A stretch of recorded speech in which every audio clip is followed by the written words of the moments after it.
Welcome to this Beam Spotlight video.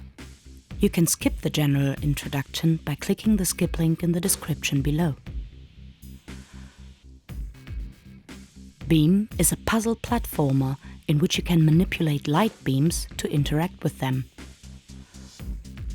Light beams have no collision or other interactable features as long as they are without fog.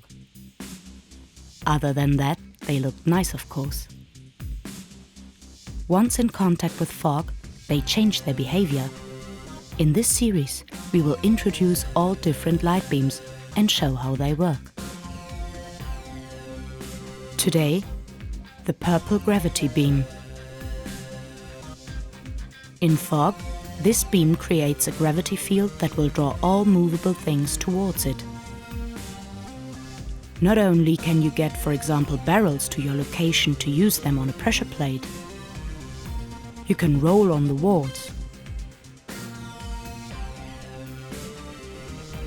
or the ceiling.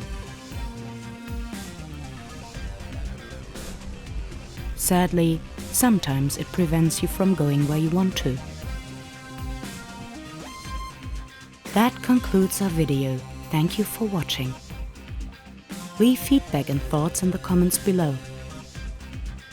If you liked it, give us a thumbs up and subscribe.